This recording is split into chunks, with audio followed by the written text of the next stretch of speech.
Aquí reposan los restos de un buen amigo, un alto militar norteamericano cuya identidad no debo revelar, al menos por el momento. Él forma parte de la historia que quiero contarle, una historia oscura que usted probablemente no creerá. Pero ese es mi deber, sembrar la duda. Sígame y descubra una historia que jamás fue contada.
Siempre estuvo ahí.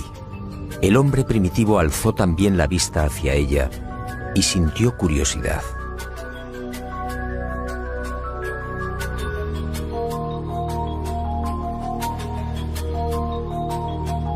Después llegó el miedo y la luna fue adorada.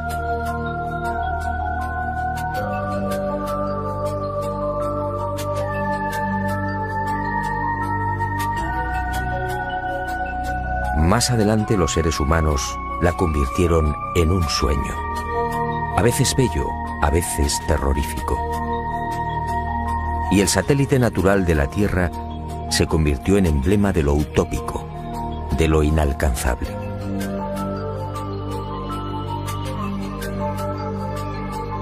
Hasta el siglo XX la Luna fue propiedad de poetas y soñadores.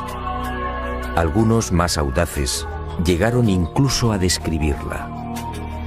En el año 499 a.C., el filósofo griego Anaxágoras enseñaba que la Luna es un astro habitado, con infinidad de valles y montañas. Y otro tanto pensaba Demócrito, el creador de la teoría atómica, nacido también en el siglo V a.C.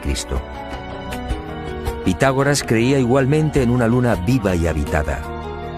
Y su discípulo Filolao iría más allá, asegurando que nuestro satélite natural se hallaba habitado por seres 15 veces más grandes que los humanos.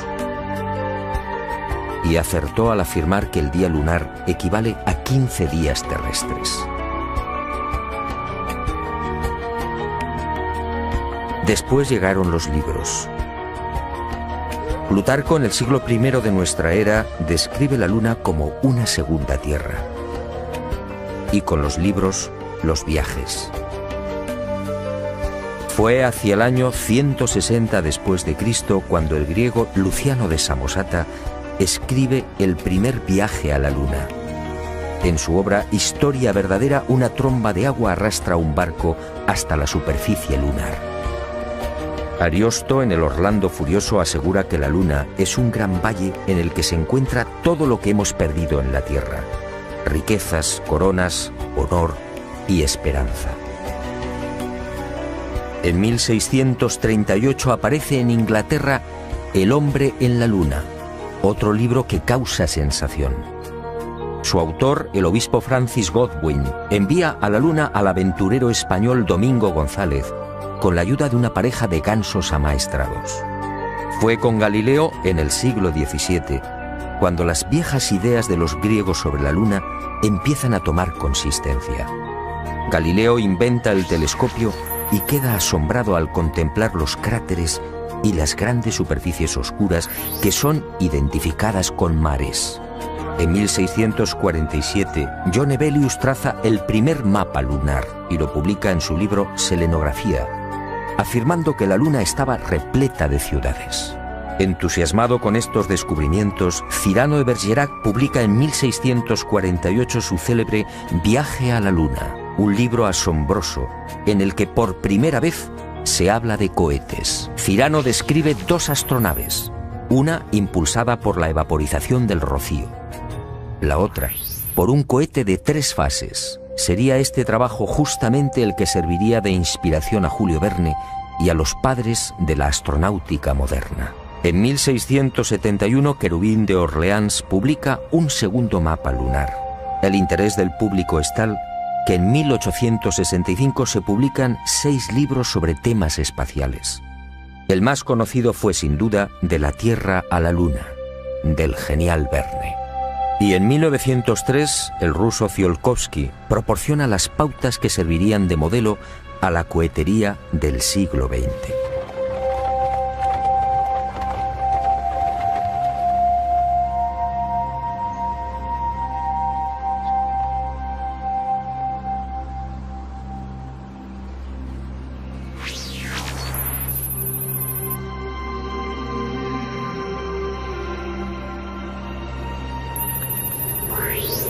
Antes de entrar de lleno en las claves de esta historia, permítame un apunte que guarda estrecha relación con lo que quiero contarle. Sígame de nuevo y guárdelo en su memoria.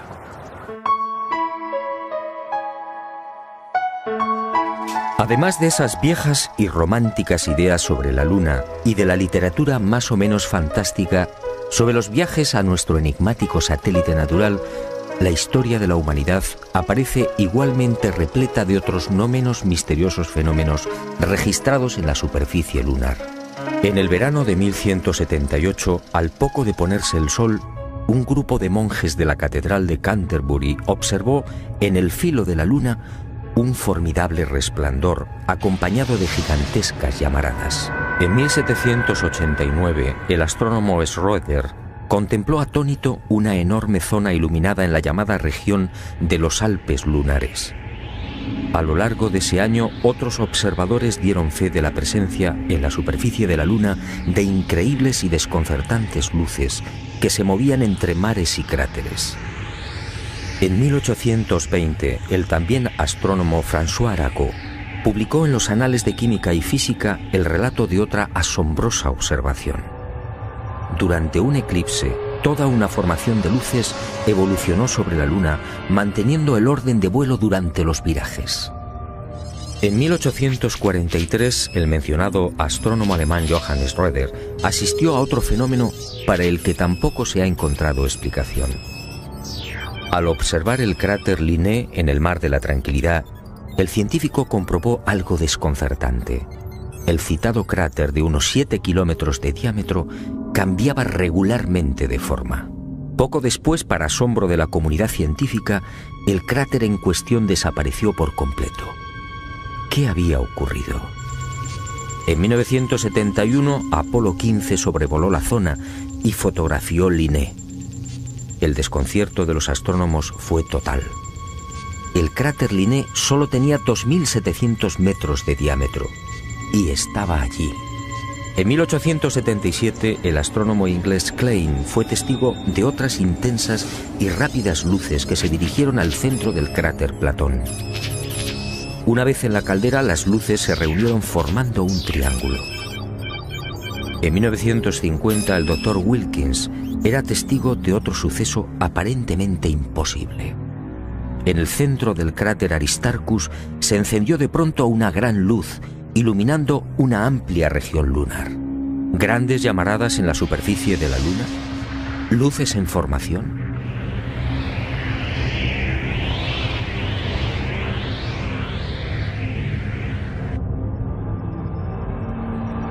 ¿Qué estaba pasando en la Luna?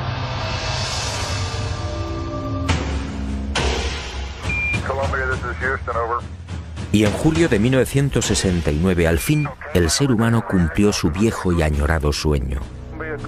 El Apolo 11 se posaba en el Mar de la Tranquilidad.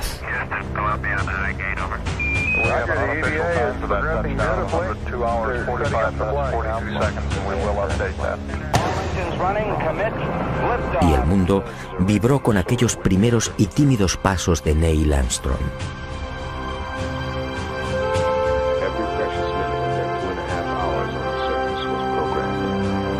Pero el mundo, una vez más, fue engañado.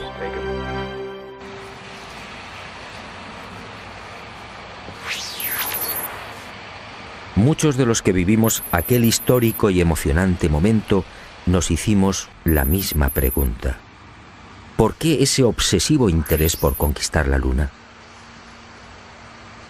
Fue el alto militar norteamericano al que me he referido y al que desde ahora llamaré Mirlo Rojo, quien años más tarde respondería con una información que me dejó perplejo. Una información secreta que muy pocos conocen. Las nuevas generaciones no saben o no recuerdan. A la Luna se fue a investigar, sí, y se ha dicho también que fue una cuestión de prestigio. Una especie de apuesta entre soviéticos y norteamericanos.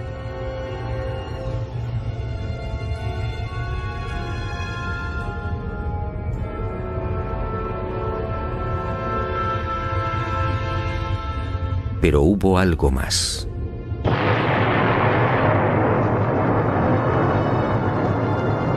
En los años 50, tras la amarga experiencia de la Segunda Guerra Mundial, soviéticos y aliados se embarcaron en una loca carrera de armamento.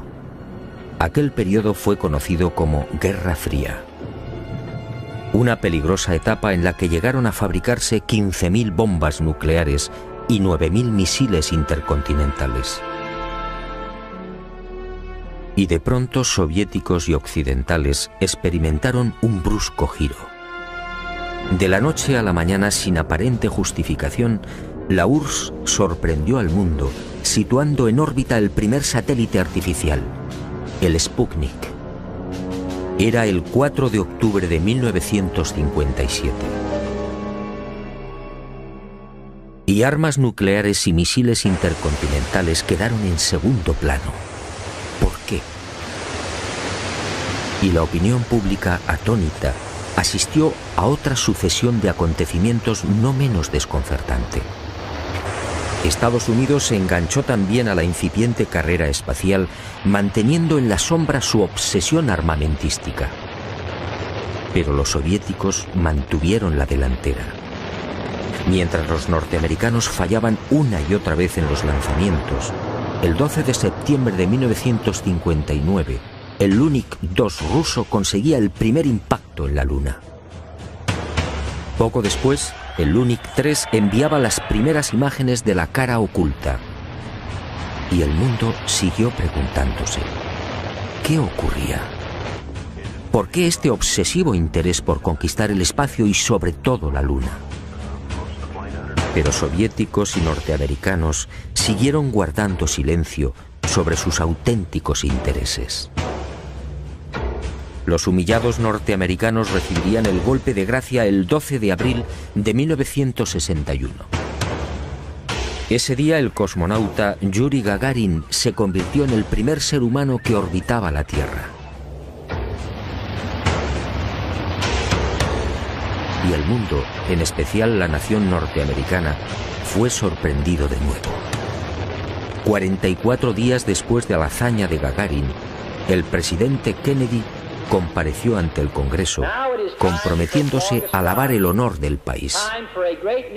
En aquella oportunidad, un Kennedy firme y sereno asombró al mundo.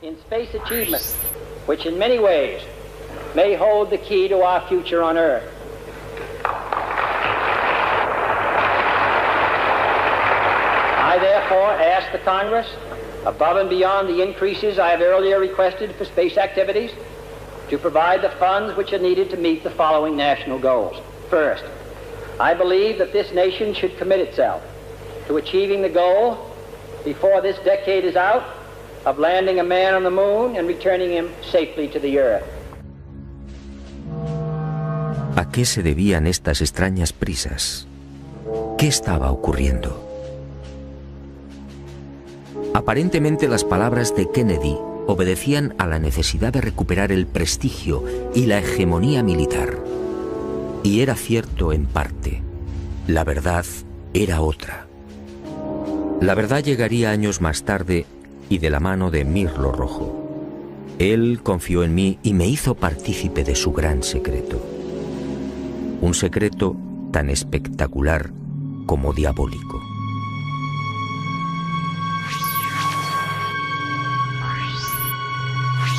Soviéticos y aliados mintieron a la hora de justificar aquella loca carrera espacial. Todo empezó en la década de los años 40. En esas fechas, las intensas oleadas ovni registradas en el mundo pusieron en máxima alerta a los militares soviéticos y aliados. Para ellos estaba claro: aquellos objetos pertenecían a civilizaciones no humanas, civilizaciones muy avanzadas. El mundo nunca lo supo. Aquellos miles de avistamientos fueron la gran razón que impulsó a los militares al referido y brusco giro en la carrera armamentística, y concibieron la necesidad de fortalecer los sistemas defensivos, concediendo absoluta prioridad al espacio. Los militares no eran ajenos a los extraños fenómenos luminosos que se registraban en la Luna y que venían reportando los astrónomos. Y desde los años 50, tanto Estados Unidos como la antigua URSS redactaron planes concretos para pisar el satélite natural y establecer bases que, según ellos, pudieran controlar y contrarrestar la presencia de estas astronaves no humanas. Horizon fue uno de estos proyectos diseñado en secreto por el Pentágono. Ni siquiera Kennedy tuvo conocimiento del gran plan. Sencillamente fue engañado. Y consideró de buena fe que los Estados Unidos deberían ser los primeros en ese supuesto desafío técnico y científico. Según Mirlo Rojo, la campaña de intoxicación desplegada por las diferentes agencias gubernamentales norteamericanas y los servicios de inteligencia hizo el resto. Kennedy y la opinión pública mordieron el anzuelo. En la noche del 24 al 25 de julio de 1955 se produjo un nuevo incidente ovni que aceleraría los planes de los militares. Esa noche los observatorios astronómicos de Leningrado y Monte Palomar descubrieron un gigantesco cilindro a 500 kilómetros de la Tierra, orbitando a 30.000 kilómetros por hora. El objeto tenía más de 10 kilómetros de longitud.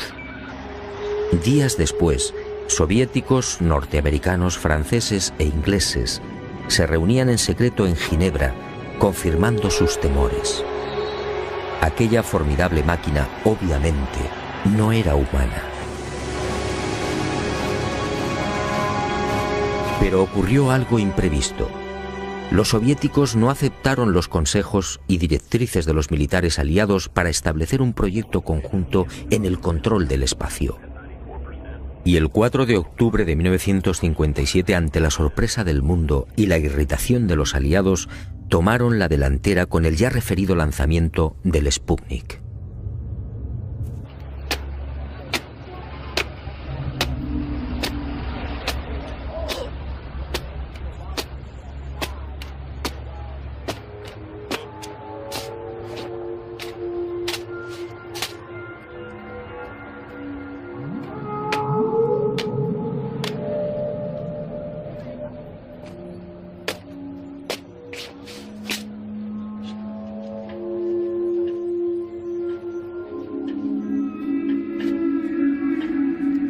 Y durante una década, entre 1957 y 1968, los militares norteamericanos y soviéticos fueron confirmando lo que ya sabían o imaginaban, y mucho más.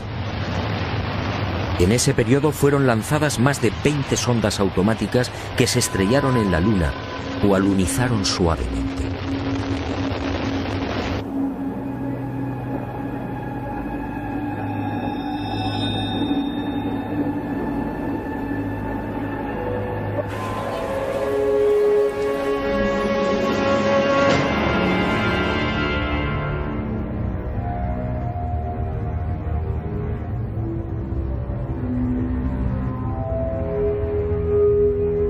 En total, sin contar las imágenes obtenidas por la URSS, la NASA recibió 230.000 fotografías del satélite natural.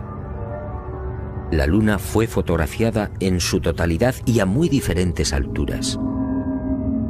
Pero los militares que controlaban y controlan la Agencia Espacial Norteamericana no dieron a conocer muchas de esas imágenes. ¿Por qué? ¿Qué mostraban?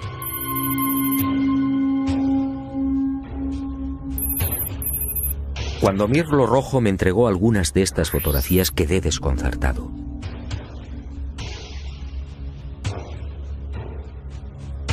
Se trataba de imágenes altamente confidenciales, jamás divulgadas.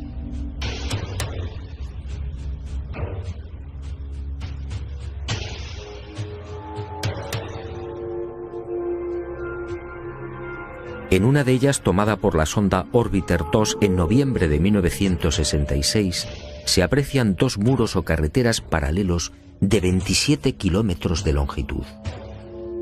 Cada una de estas construcciones totalmente artificiales tiene una anchura aproximada de 450 metros.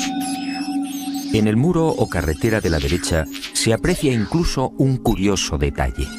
La construcción ha sido alterada rompiendo la impecable línea recta con una curva de 1000 metros. En otra de las fotografías, los militares norteamericanos descubrieron lo que llamaron la Gran Presa, una no menos enigmática construcción de 5 kilómetros de longitud al norte del Mare Imbrium. El 19 de noviembre de 1966, la misma Orbiter 2 captaba a 48 kilómetros de altura y sobre el Mar de la Tranquilidad otra extraña formación. En esta ocasión se trataba de enormes pilares o monolitos perfectamente alineados de 3 en fondo. En total, 30 obeliscos de idéntica altura.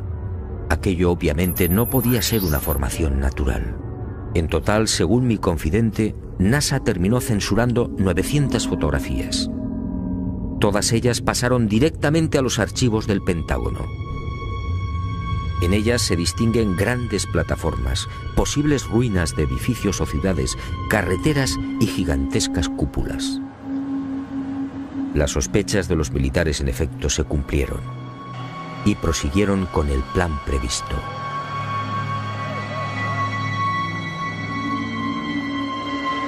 Civilinamente, los servicios de inteligencia militar norteamericanos se cubrieron las espaldas en previsión de una hipotética fuga de información.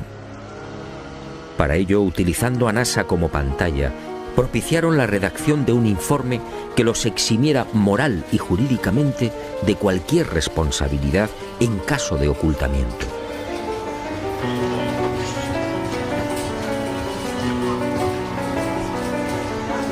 Este documento, conocido como Informe Brookings, redactado por prestigiosos científicos, sociólogos, políticos y economistas, fue presentado a la Cámara de Representantes e impreso en abril de 1961, curiosamente un mes antes del célebre discurso de Kennedy en el Congreso. Es decir, cuando NASA, la gran tapadera de los militares, estaba a punto de recibir luz verde y los necesarios dineros para el proyecto Apolo. En este informe, además de reconocer que la vida extraterrestre es una posibilidad real, se aconseja a NASA que no difunda los posibles hallazgos que pueda encontrar en la carrera espacial.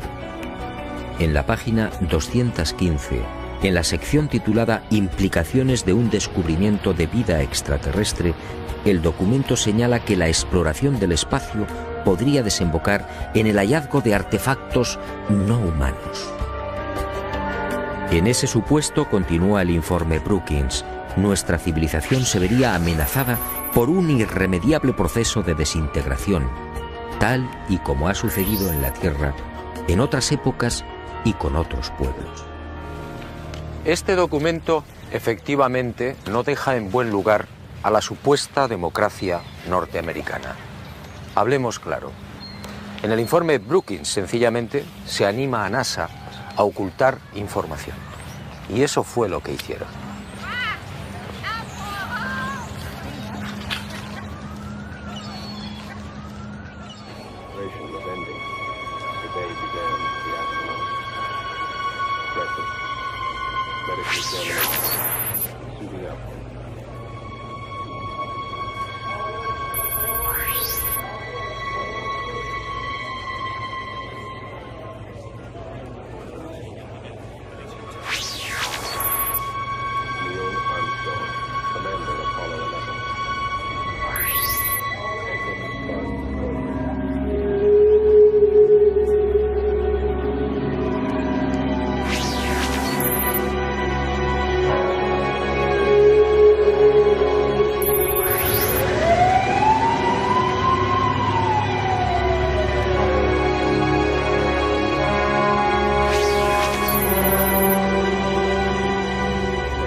En el viaje de ida hacia la Luna, el Apolo 11 vivió una primera experiencia que también fue silenciada.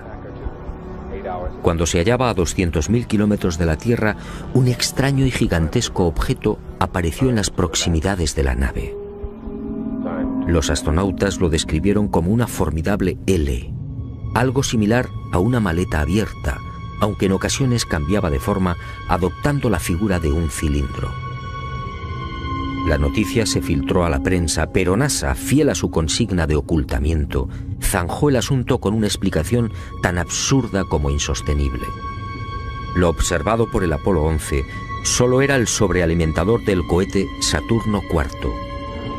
Absurdo, sí, porque en esos momentos la referida fase del cohete se encontraba a 10.800 kilómetros del Apolo. Pero las mentiras de NASA apenas habían empezado. A casi 380.000 kilómetros de la Tierra, muy cerca ya de la superficie lunar, el Apolo descubrió otras luces que volaban en formación.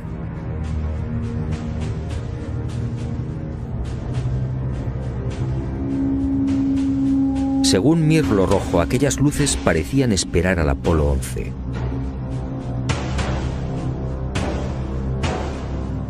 Eran muy brillantes y volaban en perfecta formación.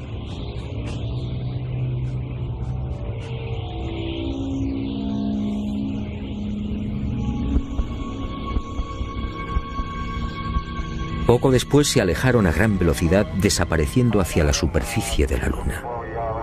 Los astronautas tenían razón. Aquello parecía un recibimiento. Pero lo más espectacular estaba por llegar.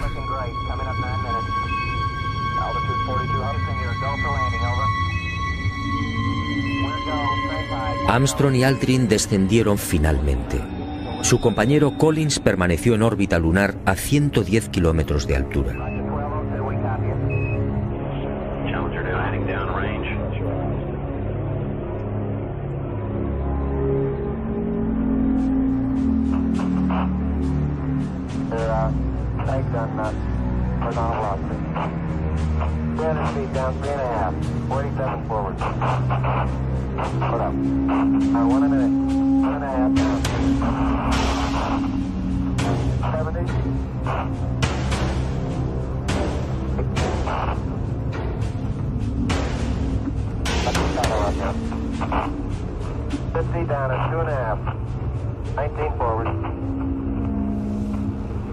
Altitude, velocity, light, 3.5 down, 220 feet.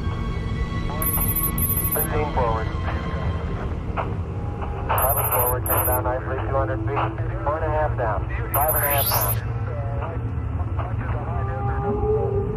660, 6.5 down, 5.5 down.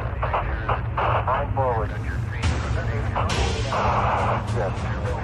620 feet. 100 feet, 3.5 down, 9 forward. 5%. How many bites? 75 feet. That's looking good, down a half. 6 forward. Challenger now heading downrange.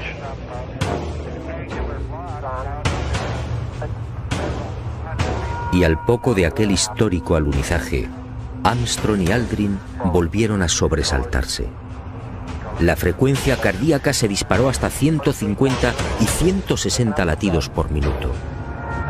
Las palabras de Armstrong, atropelladas, dejaron perplejos a los técnicos de Houston.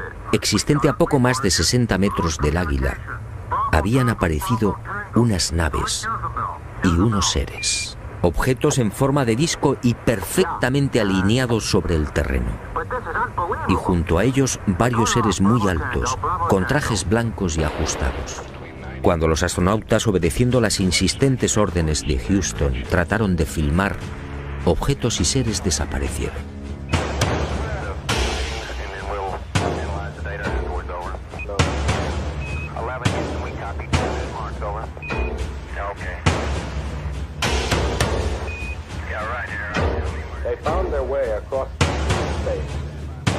Y llegó el momento culminante, el verdadero objetivo de Apolo 11, la secreta razón que impulsó a los militares a conquistar la Luna.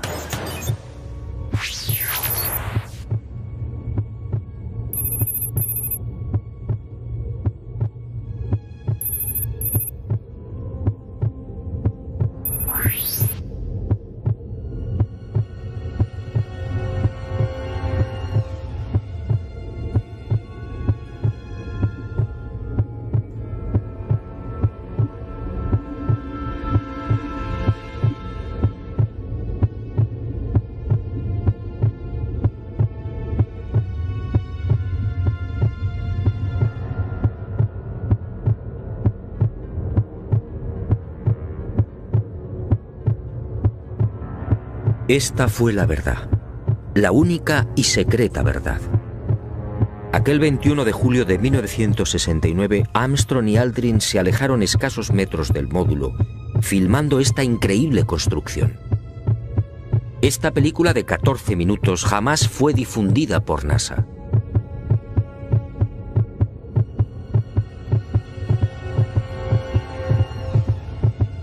Mirlo Rojo fue uno de los pocos norteamericanos que tuvo acceso a ella.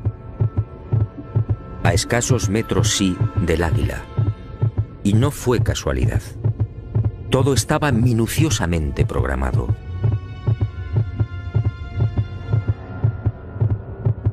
Estas misteriosas ruinas, como otras igualmente filmadas por los restantes Apolos, habían sido fotografiadas con anterioridad por las diferentes sondas automáticas. Una de ellas, la Surveyor 5, lanzada el 8 de septiembre de 1967, fue decisiva. Alunizó en el Mar de la Tranquilidad, muy cerca de esta construcción, enviando 19.000 fotografías.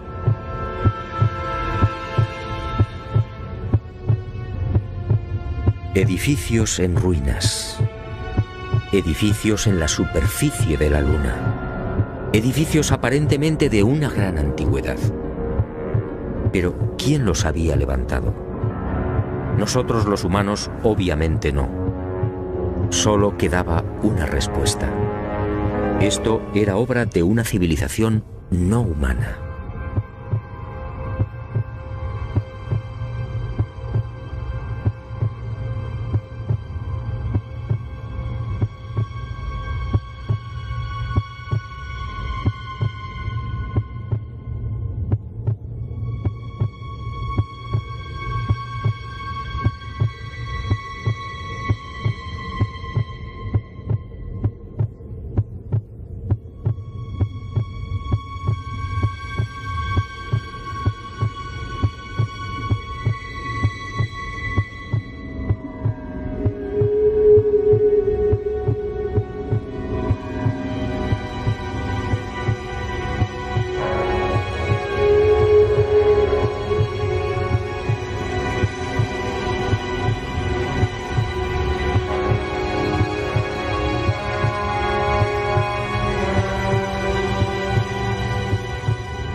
Los militares habían satisfecho la primera parte de su diabólico plan.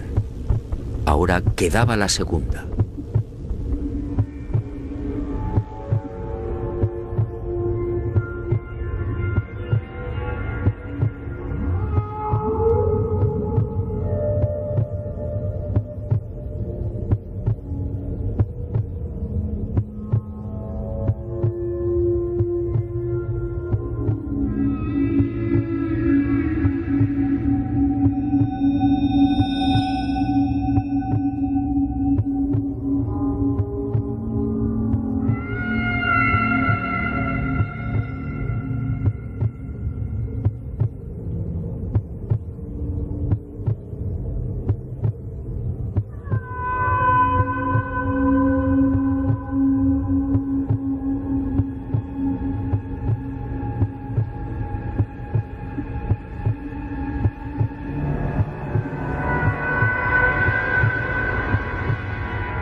Según mi confidente, los astronautas procedieron a lo programado.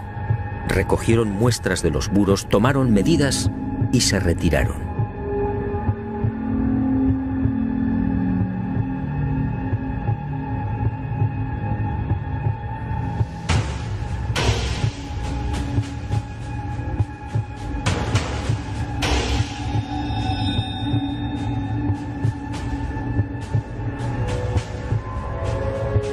La insólita construcción, muy parecida a un hangar, medía 60 metros de longitud con una altura máxima en los muros de 9 metros.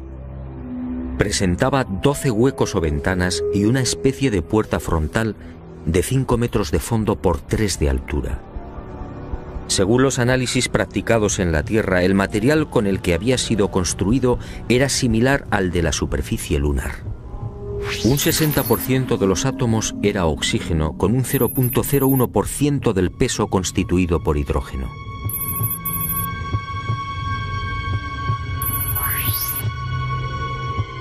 Las paredes se hallaban muy erosionadas. Esta circunstancia, dado que en la Luna no existe prácticamente atmósfera, hizo pensar a los militares que el edificio en cuestión podía tener varios miles de años.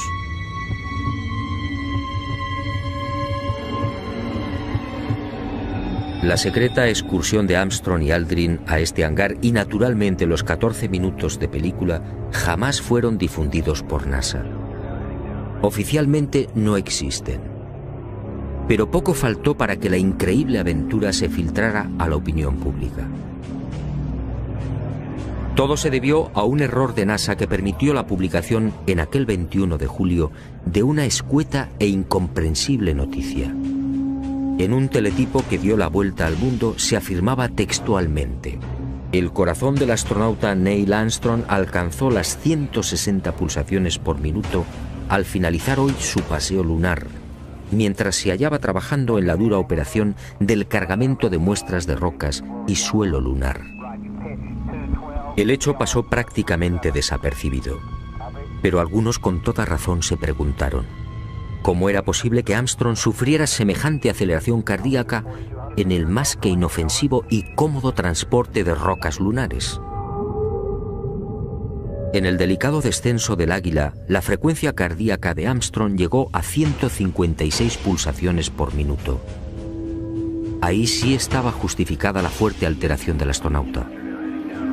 En la carga de rocas, en cambio, no tenía sentido. Armstrong, de 39 años de edad, había llevado a cabo 78 misiones de combate en Corea. Había volado más de 200 modelos de aviones y tenía fama por su extraordinaria frialdad y nervios de acero. ¿Por qué iba a experimentar hasta 160 pulsaciones en la recogida de muestras lunares? La absurda noticia divulgada por Charles Berry, médico de los astronautas, no tuvo en cuenta además otro pequeño gran detalle que invalidó la forzada explicación oficial.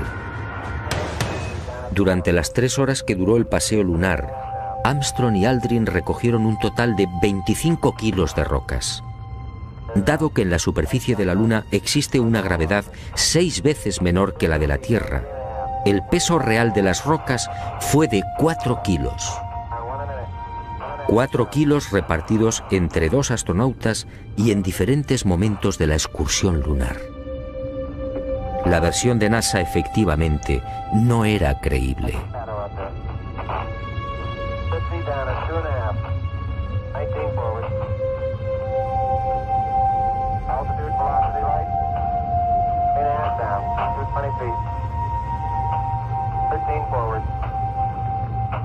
Una vez más, mintieron. No fue el insignificante peso de las rocas lo que precipitó el corazón de Armstrong. Fue la visión de aquel edificio. A pesar de su excelente preparación física y mental, el astronauta, consciente de la trascendencia de lo que tenía delante, no pudo evitar la lógica e intensa emoción. Y otro tanto sucedió con Aldrin. Pero la frecuencia cardíaca de este último no fue registrada porque los circuitos electrónicos del traje espacial no se hallaban conectados a la consola que recibía la información biomédica.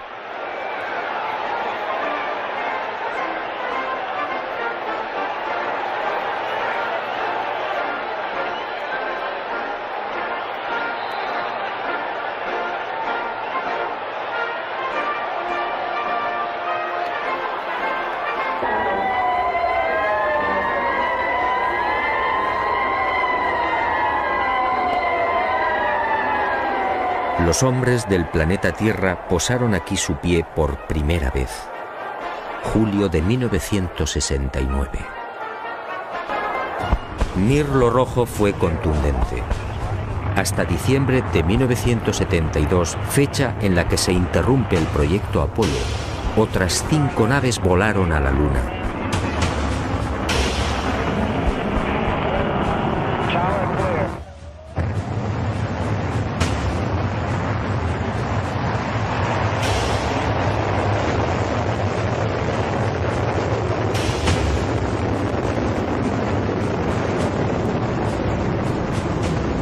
Y volvieron a filmar construcciones. Después, esas edificaciones fueron bombardeadas y destruidas. Y existe la fundada sospecha de que Estados Unidos utilizó armas tácticas nucleares contaminando la Luna.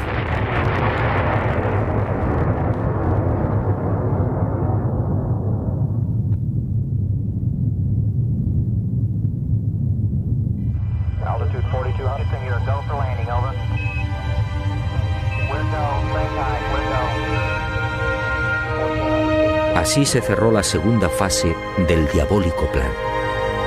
Los militares norteamericanos no lo consintieron. Esas estructuras podían provocar el caos en la Tierra. Eso dijeron.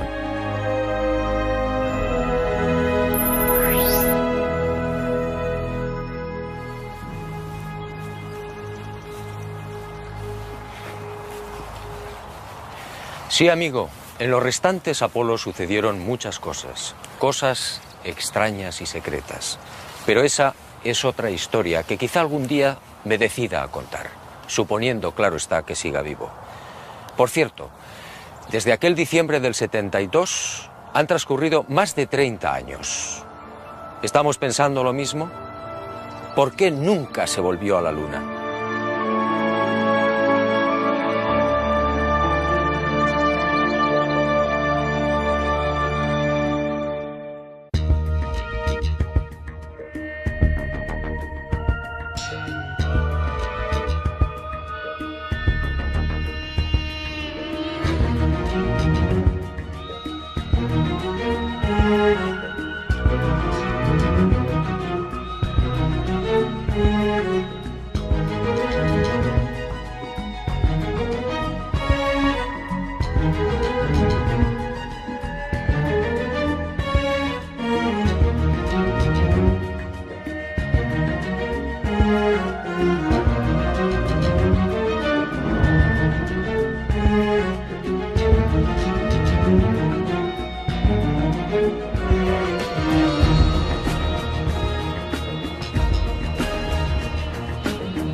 ¿Qué estaba pasando en la Luna?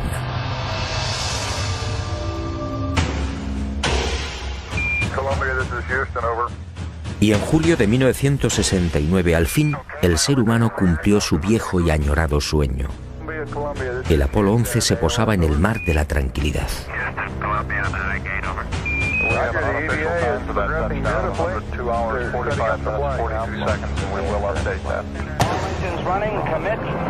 Y el mundo vibró con aquellos primeros y tímidos pasos de Neil Armstrong.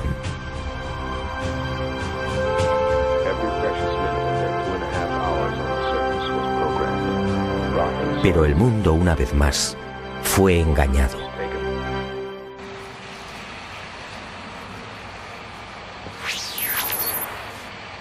Muchos de los que vivimos aquel histórico y emocionante momento nos hicimos la misma pregunta.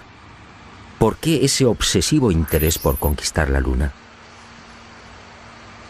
Fue el alto militar norteamericano al que me he referido y al que desde ahora llamaré Mirlo Rojo, quien años más tarde respondería con una información que me dejó perplejo.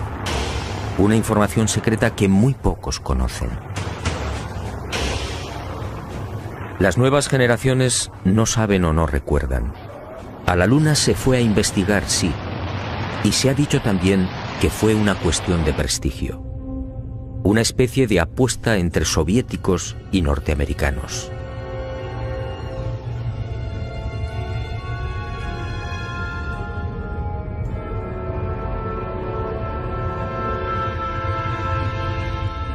Pero hubo algo más.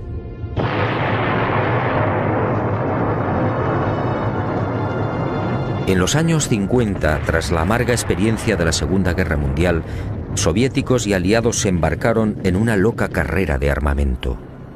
Aquel periodo fue conocido como Guerra Fría. Una peligrosa etapa en la que llegaron a fabricarse 15.000 bombas nucleares y 9.000 misiles intercontinentales. Y de pronto soviéticos y occidentales experimentaron un brusco giro.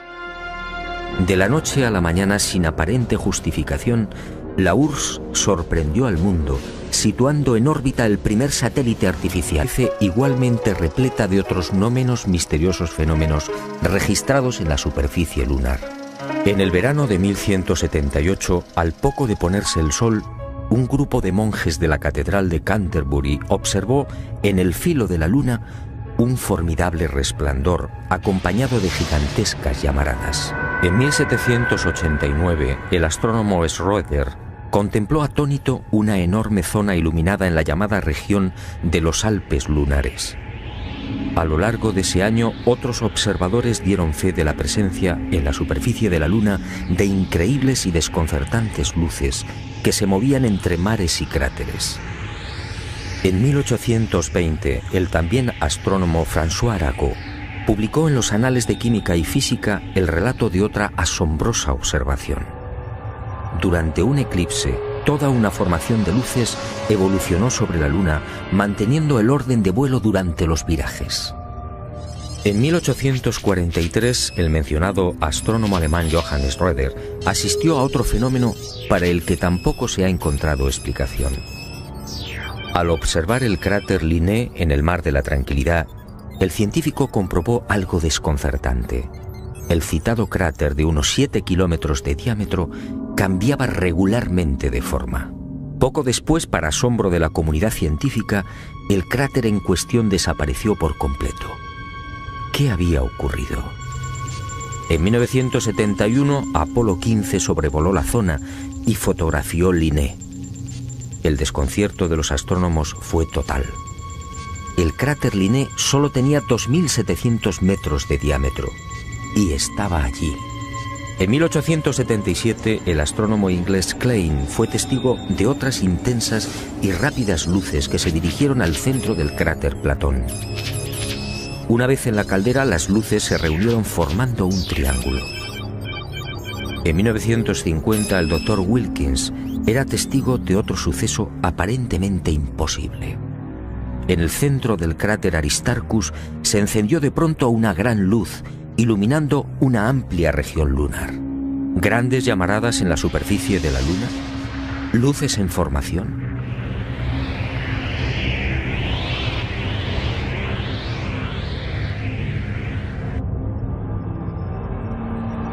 Siempre estuvo ahí. El hombre primitivo alzó también la vista hacia ella y sintió curiosidad.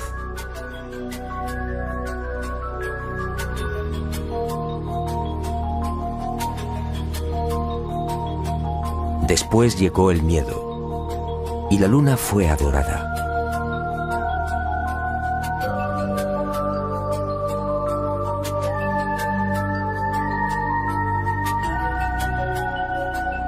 Más adelante los seres humanos la convirtieron en un sueño, a veces bello, a veces terrorífico. Y el satélite natural de la Tierra se convirtió en emblema de lo utópico, de lo inalcanzable.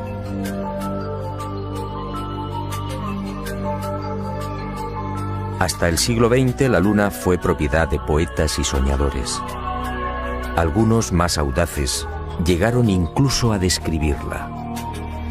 En el año 499 a.C., el filósofo griego Anaxágoras enseñaba que la Luna es un astro habitado, con infinidad de valles y montañas. Y otro tanto pensaba Demócrito, el creador de la teoría atómica, nacido también en el siglo V a.C. Pitágoras creía igualmente en una luna viva y habitada. Y su discípulo Filolao iría más allá, asegurando que nuestro satélite natural se hallaba habitado por seres 15 veces más grandes que los humanos. Y acertó al afirmar que el día lunar equivale a 15 días terrestres. Después llegaron los libros. Plutarco, en el siglo I de nuestra era, describe la Luna como una segunda Tierra. Y con los libros, los viajes. Fue hacia el año 160 después de Cristo cuando el griego Luciano de Samosata escribe el primer viaje a la Luna. En su obra Historia verdadera, una tromba de agua arrastra un barco hasta la superficie lunar. Ariosto, en el Orlando Furioso, asegura que la Luna es un gran valle en el que se encuentra todo lo que hemos perdido en la Tierra: riquezas, coronas, honor y esperanza. En 1630...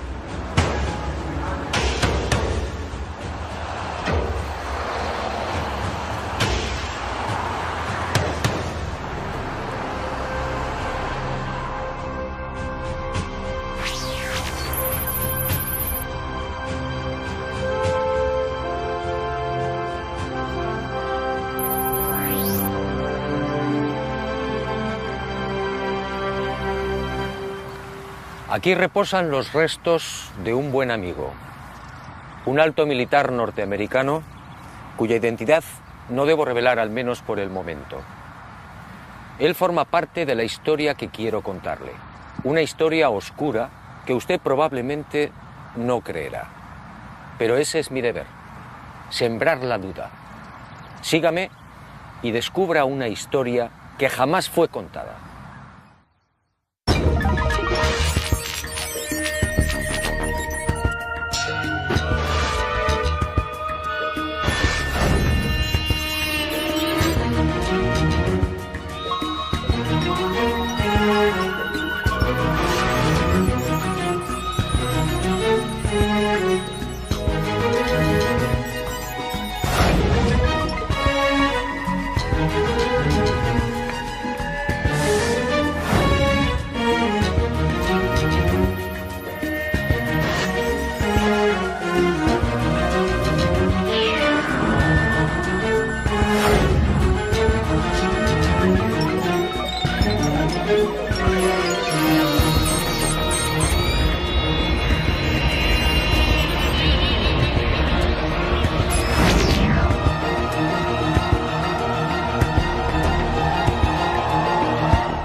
1938 aparece en Inglaterra El hombre en la luna, otro libro que causa sensación.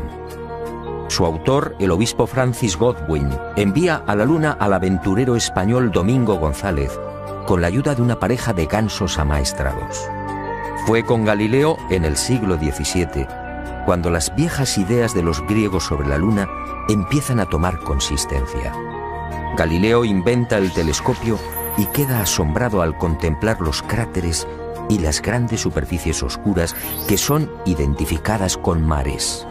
En 1647, John Hevelius traza el primer mapa lunar y lo publica en su libro Selenografía, afirmando que la luna estaba repleta de ciudades.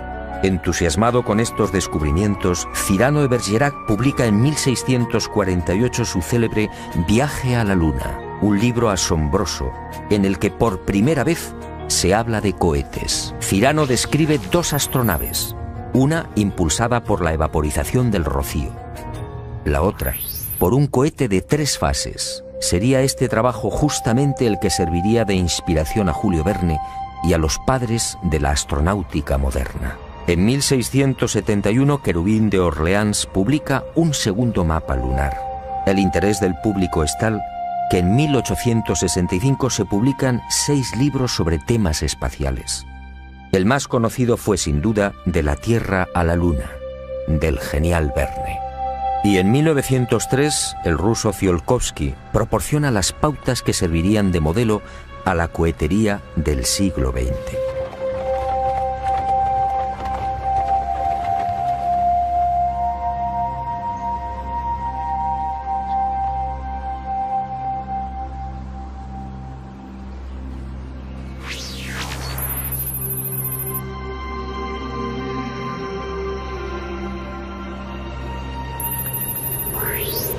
Antes de entrar de lleno en las claves de esta historia, permítame un apunte que guarda estrecha relación con lo que quiero contarle. Sígame de nuevo y guárdelo en su memoria.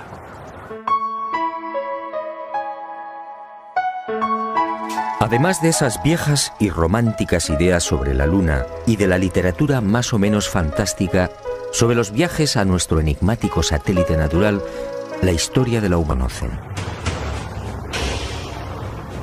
Las nuevas generaciones no saben o no recuerdan. A la luna se fue a investigar, sí, y se ha dicho también que fue una cuestión de prestigio.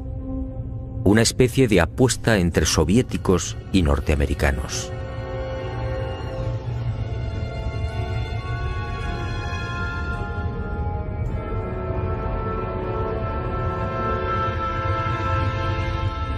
Pero hubo algo más.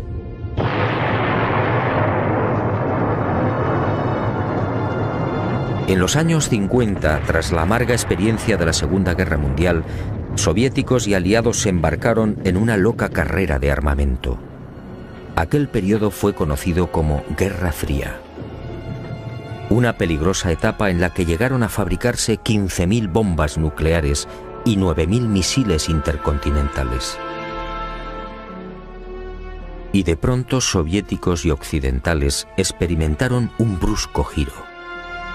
De la noche a la mañana, sin aparente justificación, la URSS sorprendió al mundo, situando en órbita el primer satélite artificial, el Sputnik. Era el 4 de octubre de 1957. Y armas nucleares y misiles intercontinentales quedaron en segundo plano. ¿Por qué? Y la opinión pública, atónita, asistió a otra sucesión de acontecimientos no menos desconcertante. Estados Unidos se enganchó también a la incipiente carrera espacial, manteniendo en la sombra su obsesión armamentística. Pero los soviéticos mantuvieron la delantera. Mientras los norteamericanos fallaban una y otra vez en los lanzamientos, el 12 de septiembre de 1959, el Lunik 2 ruso conseguía el primer impacto en la Luna. Poco después, el Lunik 3 enviaba las primeras imágenes de la cara oculta. Y el mundo siguió preguntándose, ¿qué ocurría? ¿Por qué este obsesivo interés por conquistar el espacio y sobre todo la Luna? Pero soviéticos y norteamericanos siguieron guardando silencio sobre sus auténticos intereses. Los humillados norteamericanos recibirían el golpe de gracia el 12 de abril de 1961. Ese día el cosmonauta Yuri Gagarin se convirtió en el primer ser humano que orbitaba la Tierra. Y el mundo, en especial la nación norteamericana, fue sorprendido de nuevo. 44 días después...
En el viaje de ida hacia la Luna, el Apolo 11 vivió una primera experiencia que también fue silenciada. Cuando se hallaba a 200.000 kilómetros de la Tierra, un extraño y gigantesco objeto apareció en las proximidades de la nave. Los astronautas lo describieron como una formidable L, algo similar a una maleta abierta, aunque en ocasiones cambiaba de forma, adoptando la figura de un cilindro. La noticia se filtró a la prensa, pero NASA, fiel a su consigna de ocultamiento, zanjó el asunto con una explicación tan absurda como insostenible. Lo observado por el Apolo 11 solo era el sobrealimentador del cohete Saturno IV. Absurdo, sí, porque en esos momentos la referida fase del cohete se encontraba a 10.800 kilómetros del Apolo. Pero las mentiras de NASA apenas habían empezado. A casi 380.000 kilómetros de la Tierra, muy cerca ya de la superficie lunar, el Apolo descubrió otras luces que volaban en formación.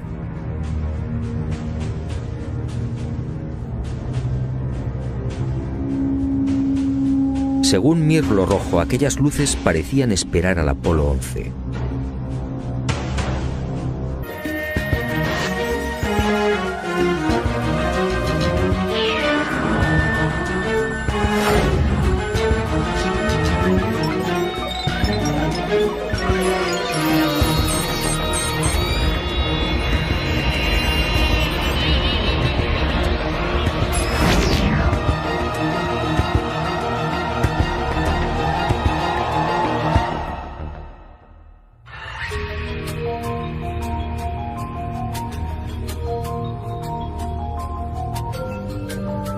Siempre estuvo ahí.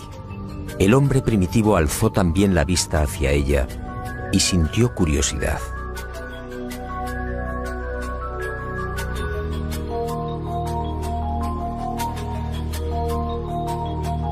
Después llegó el miedo y la luna fue adorada.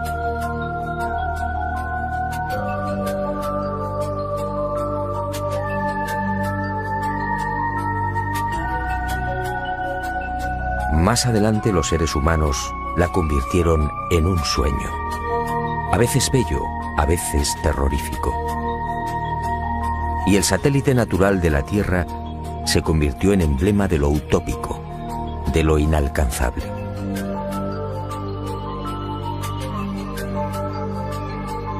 Hasta el siglo XX la Luna fue propiedad de poetas y soñadores. Algunos más audaces llegaron incluso a describirla. En el año 499 a.C., el filósofo griego Anaxágoras enseñaba que la Luna es un astro habitado, con infinidad de valles y montañas. Y otro tanto pensaba Demócrito, el creador de la teoría atómica, nacido también en el siglo V a.C. Pitágoras creía igualmente en una luna viva y habitada. Y su discípulo Filolao iría más allá, asegurando que nuestro satélite natural se hallaba habitado por seres 15 veces más grandes que los humanos. Y acertó al afirmar que el día lunar equivale a 15 días terrestres. Después llegaron los libros. Plutarco, en el siglo I de nuestra era, describe la Luna como una segunda Tierra. Y con los libros, los viajes. Fue hacia el año 160 después de Cristo cuando el griego Luciano de Samosata escribe el primer viaje a la Luna. En su obra Historia verdadera, una tromba de agua arrastra un barco hasta la superficie lunar. Ariosto, en el Orlando Furioso, asegura que la Luna es un gran valle, incipiente carrera espacial, manteniendo en la sombra su obsesión armamentística. Pero los soviéticos mantuvieron la delantera. Mientras los norteamericanos fallaban una y otra vez en los lanzamientos, el 12 de septiembre de 1959, el Lunik 2 ruso conseguía el primer impacto en la Luna. Poco después, el Lunik 3 enviaba las primeras imágenes de la cara oculta. Y el mundo siguió preguntándose, ¿qué ocurría? ¿Por qué este obsesivo interés por conquistar el espacio y sobre todo la Luna? Pero soviéticos y norteamericanos siguieron guardando silencio sobre sus auténticos intereses.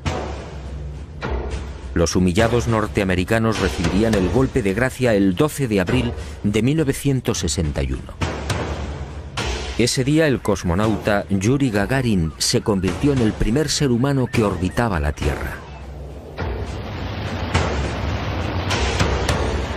Y el mundo, en especial la nación norteamericana, fue sorprendido de nuevo.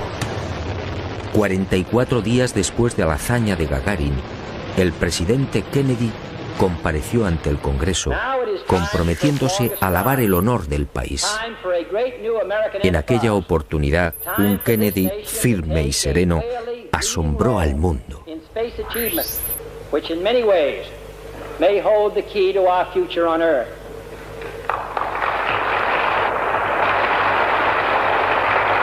I therefore ask the Congress, above and beyond the increases I have earlier requested for space activities, to provide the funds which are needed to meet the following national goals. First, I believe that this nation should commit itself to achieving the goal, before this decade is out, of landing a man on the moon and returning him safely to the Earth. ¿A qué se debían estas extrañas prisas? ¿Qué estaba ocurriendo? Aparentemente las palabras de Kennedy obedecían a la necesidad de recuperar el prestigio y la hegemonía militar. Y era cierto en parte. La verdad era otra. La verdad llegaría años más tarde y de la mano de Mirlo Rojo.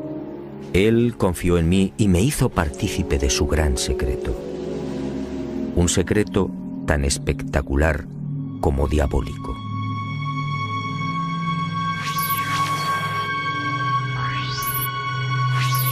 Soviéticos y aliados mintieron a la hora de justificar aquella loca carrera espacial. Todo empezó en la década de los años 40.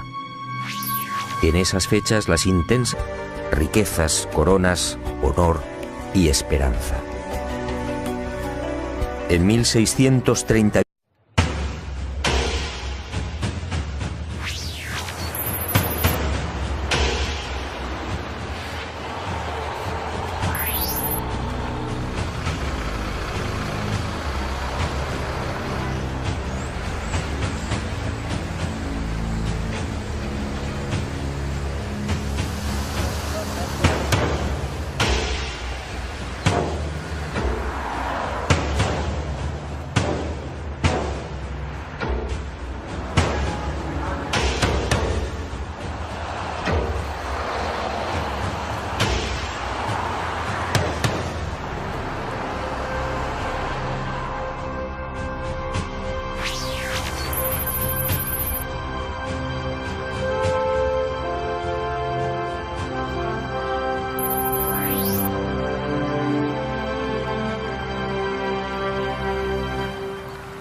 Aquí reposan los restos de un buen amigo, un alto militar norteamericano cuya identidad no debo revelar, al menos por el momento. Él forma parte de la historia que quiero contarle, una historia oscura que usted probablemente no creerá. Pero ese es mi deber, sembrar la duda. Sígame y descubra una historia que jamás fue contada.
Aparece en Inglaterra El hombre en la luna, otro libro que causa sensación.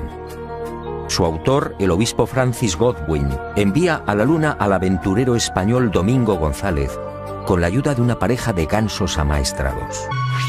Soviéticos y aliados mintieron a la hora de justificar aquella loca carrera espacial. Todo empezó en la década de los años 40. En esas fechas, las intensas oleadas ovni registradas en el mundo pusieron en máxima alerta a los militares soviéticos y aliados. Para ellos estaba claro: aquellos objetos pertenecían a civilizaciones no humanas, civilizaciones muy avanzadas. El mundo nunca lo supo.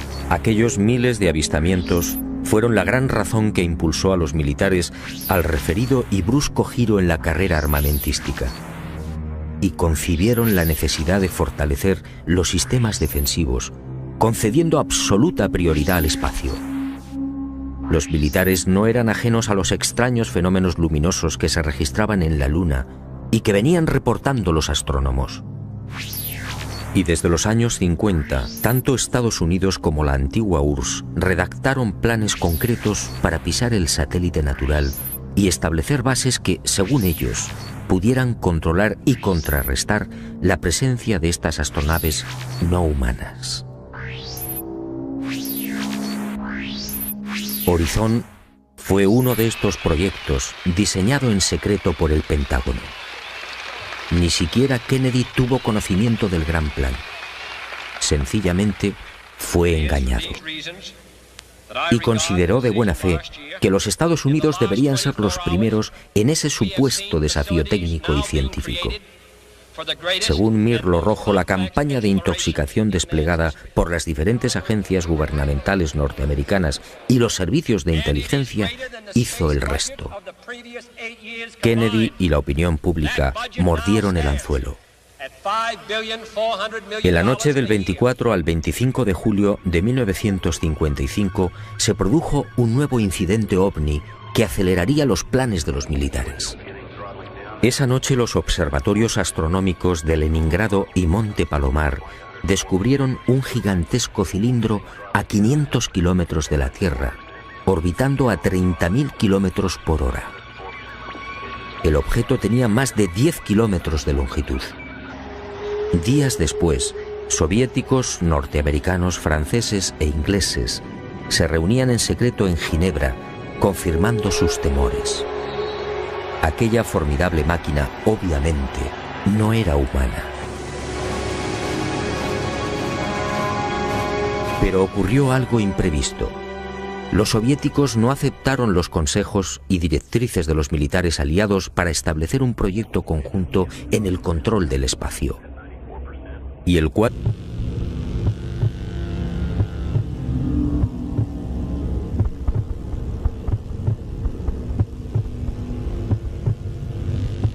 Los militares habían satisfecho la primera parte de su diabólico plan.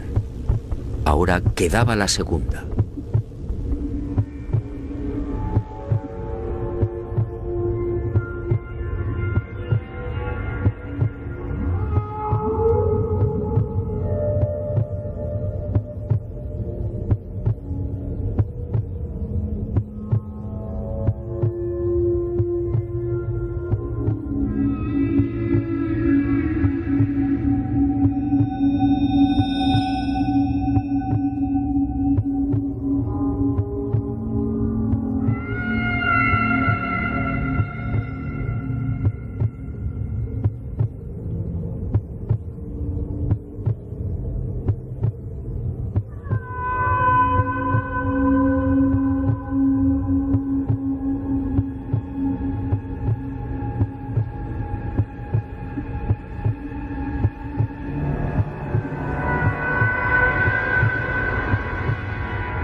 Según mi confidente, los astronautas procedieron a lo programado.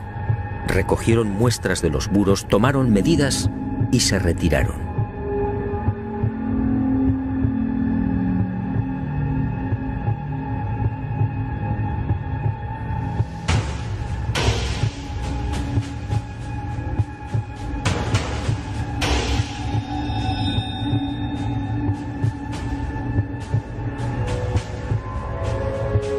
La insólita construcción, muy parecida a un hangar, medía 60 metros de longitud con una altura máxima en los muros de 9 metros.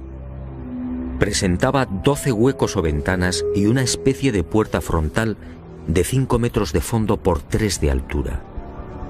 Según los análisis practicados en la Tierra, el material con el que había sido construido era similar al de la superficie lunar.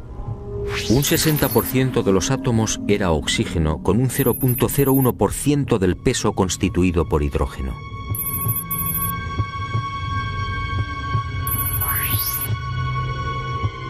Las paredes se hallaban muy erosionadas.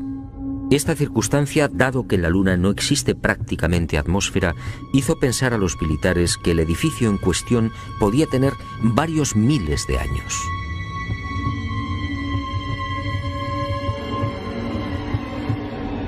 La secreta excursión de Armstrong y Aldrin a este hangar y naturalmente los 14 minutos de película jamás fueron difundidos por NASA. Oficialmente no existe. Mirlo Rojo fue uno de los pocos norteamericanos que tuvo acceso a ella. A escasos metros sí del Águila. Y no fue casualidad. Todo estaba minuciosamente programado.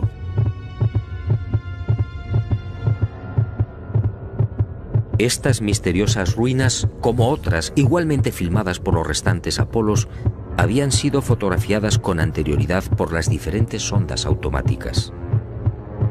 Una de ellas, la Surveyor 5, lanzada el 8 de septiembre de 1967, fue decisiva.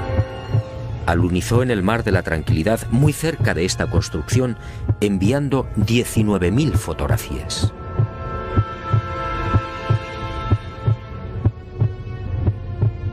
Edificios en ruinas. Edificios en la superficie de la Luna. Edificios aparentemente de una gran antigüedad. Pero, ¿quién los había levantado? Nosotros los humanos, obviamente no. Solo quedaba una respuesta. Esto era obra de una civilización no humana.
Los militares habían satisfecho la primera parte de su diabólico plan.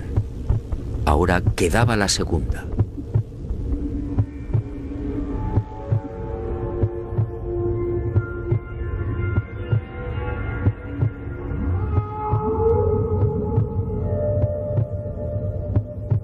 De diámetro, cambiaba regularmente de forma. Poco después, para asombro de la comunidad científica, el cráter en cuestión desapareció por completo. ¿Qué había ocurrido? En 1971, Apolo 15 sobrevoló la zona y fotografió Linné. El desconcierto de los astrónomos fue total. El cráter Linné solo tenía 2.700 metros de diámetro y estaba allí. En 1877, el astrónomo inglés Klein fue testigo de otras intensas y rápidas luces que se dirigieron al centro del cráter Platón. Una vez en la caldera, las luces se reunieron formando un triángulo. En 1950, el Dr. Wilkins era testigo de otro suceso aparentemente imposible.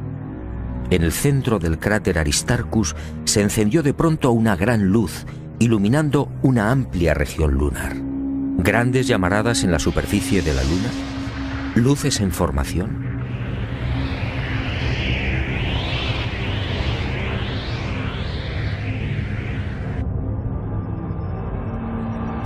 Siempre estuvo ahí.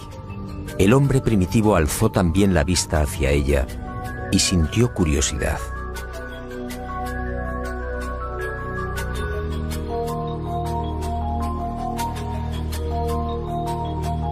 Después llegó el miedo, y la luna fue adorada.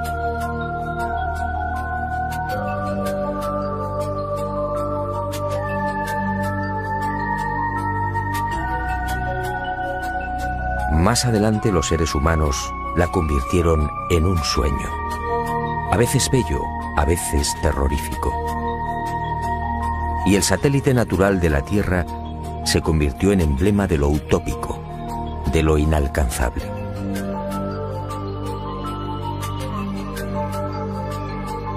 Hasta el siglo XX la Luna fue propiedad de poetas y soñadores. Algunos más audaces llegaron incluso a describirla. En el año 499 a.C., el filósofo griego Anaxágoras enseñaba que la Luna es un astro habitado, con infinidad de valles y montañas. Y otro tanto pensaba Demócrito, el creador de la teoría atómica, nacido también en el siglo V a.C. Pitágoras creía igualmente en una luna viva y habitada. Y su discípulo Filolao iría más allá, asegurando que nuestro satélite natural se hallaba habitado por seres 15 veces más grandes que los humanos. Y acertó al afirmar que el día lunar equivale a 15 días terrestres. Y durante una década, entre 1957 y 1968, los militares norteamericanos y soviéticos fueron confirmando lo que ya sabían o imaginaban, y mucho más. En ese periodo fueron lanzadas más de 20 sondas automáticas que se estrellaron en la Luna o alunizaron suavemente.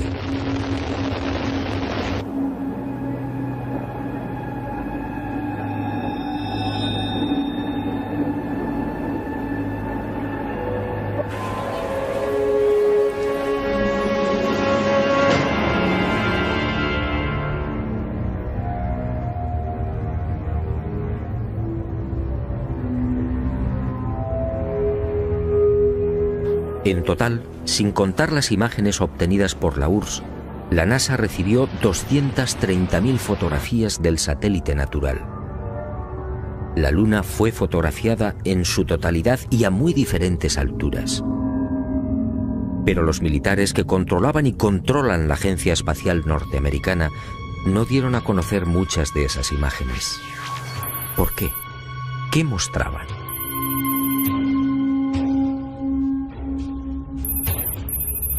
Cuando Mirlo Rojo me entregó algunas de estas fotografías, quedé desconcertado.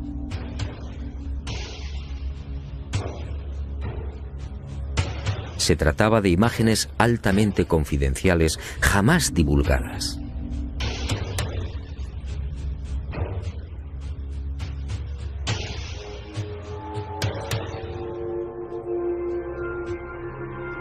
En una de ellas, tomada por la sonda Orbiter 2 en noviembre de 1966, se aprecian dos muros o carreteras paralelos de 27 kilómetros de longitud. Cada una de estas construcciones totalmente artificiales tiene una anchura aproximada de 450 metros. En el muro o carretera de la derecha se aprecia incluso un curioso detalle. La construcción ha sido alterada rompiendo la impecable línea recta con una curva de 1000 metros. En otra de las fotografías, los militares norteamericanos descubrieron lo que llamaron la Gran Presa, una no menos enigmática construcción de 5 kilómetros de longitud al norte del Mare Imbrium. El 19 de noviembre de 1966, la misma Orbiter 2 captaba a 48 kilómetros de altura y sobre el Mar de la Tranquilidad otra extraña formación. En esta ocasión se trataba de enormes pilares o monolitos perfectamente alineados de 3 en fondo. En total, llegaron a fabricarse 15.000 bombas nucleares y 9.000 misiles intercontinentales. Y de pronto soviéticos y occidentales experimentaron un brusco giro. De la noche a la mañana, sin aparente justificación, la URSS sorprendió al mundo situando en órbita el primer satélite artificial, el Sputnik. Era el 4 de octubre de 1957. Y armas nucleares y misiles intercontinentales quedaron en segundo plano. ¿Por qué? Y la opinión pública, atónita, asistió a otra sucesión de acontecimientos no menos desconcertante. Estados Unidos se enganchó también a la incipiente carrera espacial, manteniendo en la sombra su obsesión armamentística. Pero los soviéticos mantuvieron la delantera. Mientras los norteamericanos fallaban una y otra vez en los lanzamientos, el 12 de septiembre de 1959, el Lunik 2 ruso conseguía el primer impacto en la Luna. Poco después, el Lunik 3 enviaba las primeras imágenes de la cara oculta. Y el mundo siguió preguntándose, ¿qué ocurría? ¿Por qué este obsesivo interés por conquistar el espacio y sobre todo la Luna?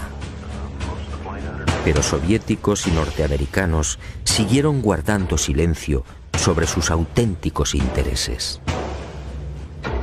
Los humillados norteamericanos recibirían el golpe de gracia el 12 de abril de 1961. Ese día el cosmonauta Yuri Gagarin se convirtió en el primer ser humano que orbitaba la Tierra. Y el mundo, en especial la nación norteamericana, fue sorprendido de nuevo. 44 días después de la hazaña de Gagarin, el presidente Kennedy compareció ante el Congreso, comprometiéndose a lavar el honor del país. En aquella oportunidad, un Kennedy firme y sereno asombró al mundo.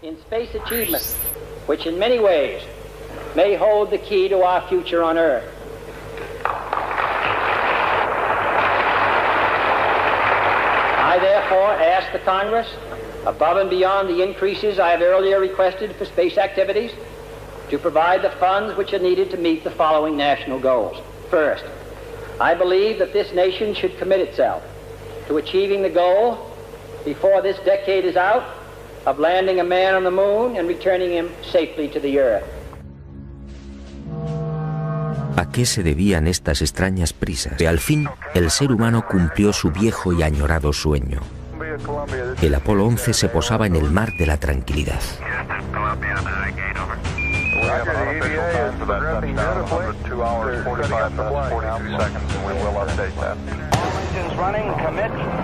Y el mundo vibró con aquellos primeros y tímidos pasos de Neil Armstrong.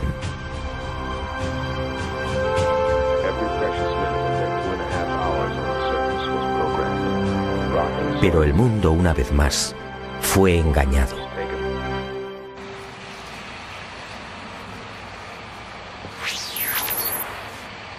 Muchos de los que vivimos aquel histórico y emocionante momento nos hicimos la misma pregunta. ¿Por qué ese obsesivo interés por conquistar la Luna? Fue el alto militar norteamericano al que me he referido y al que desde ahora llamaré Mirlo Rojo, quien años más tarde respondería con una información que me dejó perplejo. Una información secreta que muy pocos conocen. Las nuevas generaciones no saben o no recuerdan. A la Luna se fue a investigar, sí, y se ha dicho también que fue una cuestión de prestigio. Una especie de apuesta entre soviéticos y norteamericanos.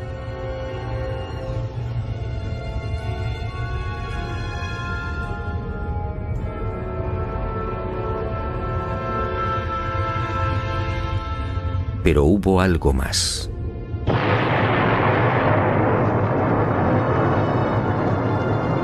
En los años 50, tras la amarga experiencia de la Segunda Guerra Mundial, soviéticos y aliados se embarcaron en una loca carrera de armamento. Aquel periodo fue conocido como Guerra Fría. Una peligrosa etapa en la que llegaron a fabricarse 15.000 bombas nucleares y 9.000 misiles intercontinentales. Y de pronto soviéticos y occidentales experimentaron un brusco giro. De la noche a la mañana, sin aparente justificación, la URSS sorprendió al mundo, situando en órbita el primer satélite artificial, el Sputnik. Era el 4 de octubre de 1957.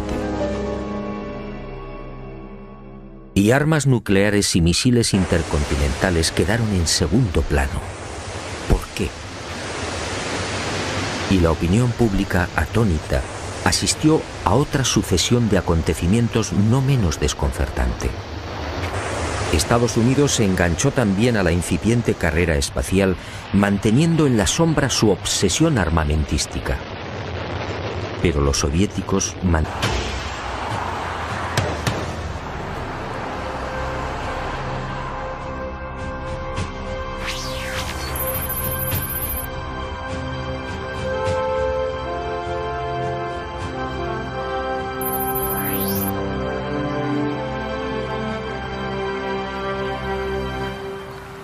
Aquí reposan los restos de un buen amigo, un alto militar norteamericano cuya identidad no debo revelar, al menos por el momento. Él forma parte de la historia que quiero contarle, una historia oscura que usted probablemente no creerá. Pero ese es mi deber, sembrar la duda. Sígame y descubra una historia que jamás fue contada.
Siempre estuvo ahí.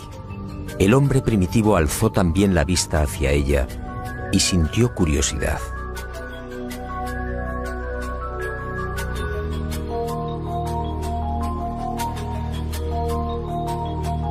Después llegó el miedo y la luna fue adorada.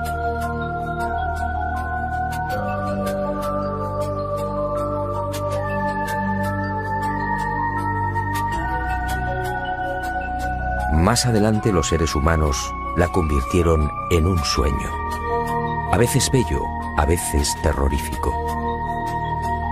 Y el satélite natural de la Tierra se convirtió en emblema de lo utópico, de lo inalcanzable.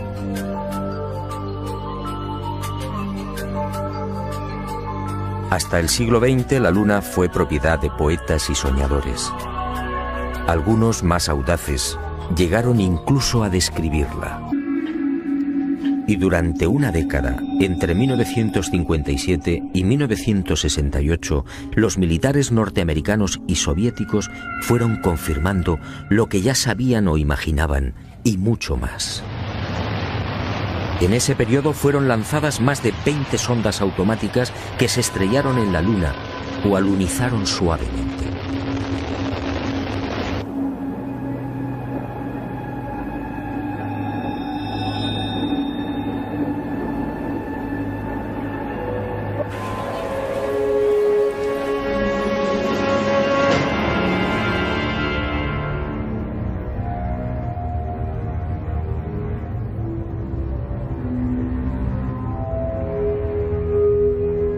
En total, sin contar las imágenes obtenidas por la URSS, la NASA recibió 230.000 fotografías del satélite natural.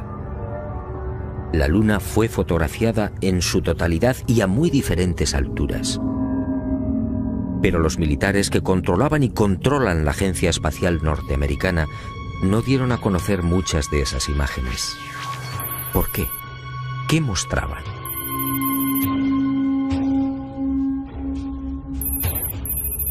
Cuando Mirlo Rojo me entregó algunas de estas fotografías, quedé desconcertado.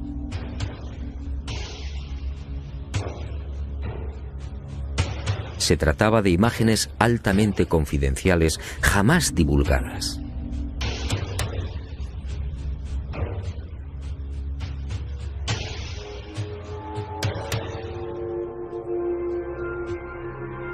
En una de ellas, tomada por la sonda Orbiter 2 en noviembre de 1966, se aprecian dos muros o carreteras paralelos de 27 kilómetros de longitud.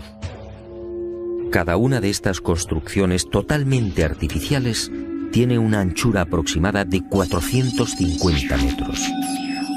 En el muro o carretera de la derecha se aprecia incluso un curioso detalle.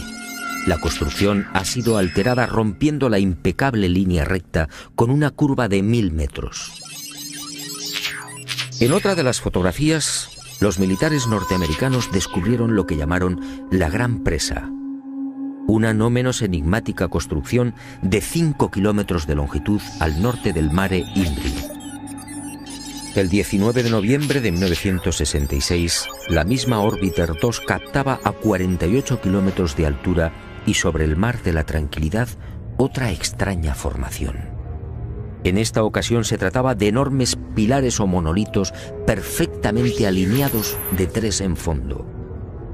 En total, 30 obeliscos de idéntica